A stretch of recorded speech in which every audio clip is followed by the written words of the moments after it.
Peace. Good morning. You know, it's a Friday.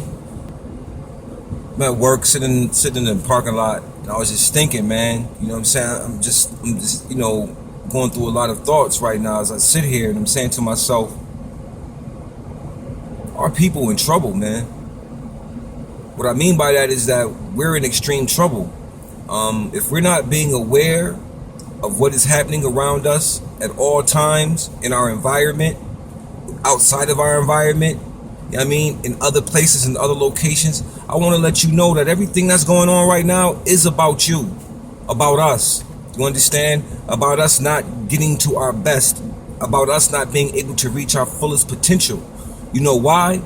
Because we are our own worst enemies. You understand what I'm saying? There's so much division and so much divisiveness that occurs within our own in our own demographics that is ridiculous. You know, we become the laughing stocks. And actually what makes it so weird is how that we're laughing at each other also. You know what I mean?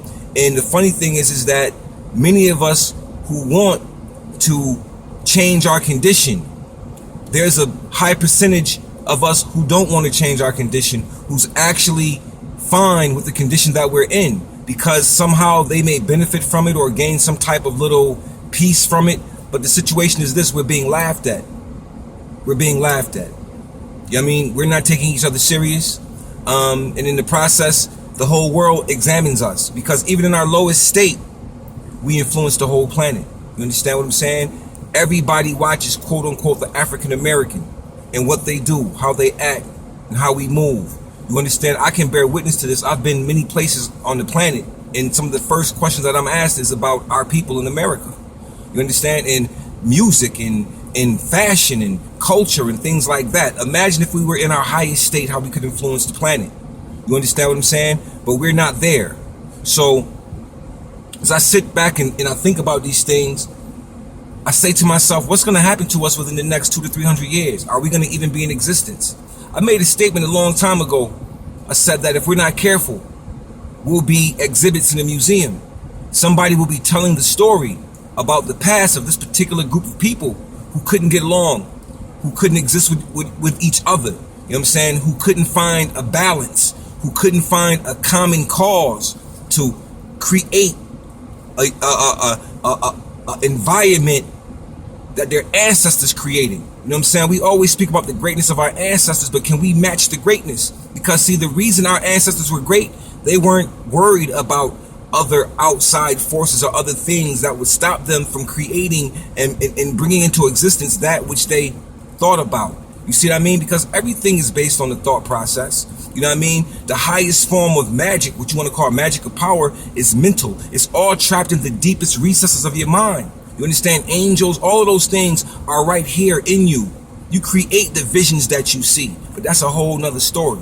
You understand what I'm saying? So I want to just say, man, we have to begin to really examine our condition, because if not, we are killing ourselves. Nobody else is doing it, actually. We're doing it because we're not aware of what's going on around us. And if we are, a lot of us ignore it because it's much more easier. See, if I can ignore it, I don't have to be accountable and responsible for my actions. You understand? I can just close a blind eye, turn blind eyes from the situation and not see it. Therefore, it doesn't exist. But we know that's not true. We know the condition we're in, it exists. We see it daily. You know what I'm saying? What can we do to alter and what can we do to change it? Well, what we can do first is begin to examine our own selves and see how we fit into the paradigm. Are we actually aiding, or are we causing problems? You know what I'm saying? Are we actually a benefit, or are we actually a liability? And when that's understood, and when you can find your place in that particular piece, asset or liability, I think we'll be able to begin to understand what role we have to play as individuals.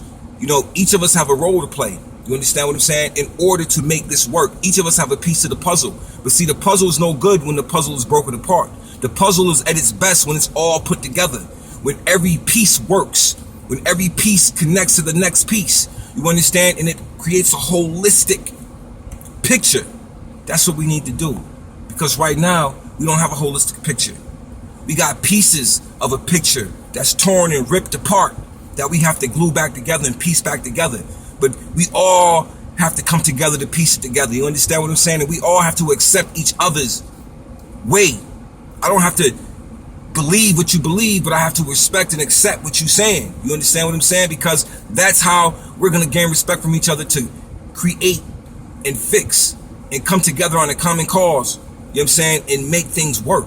Because until then, we're dead. You know what I'm saying? We're dying slowly. You know what I mean? We're committing suicide. So we have to change the way we think. We have to change our paradigm. Change the literature, you change the thought process. Change the information, you change the thought process.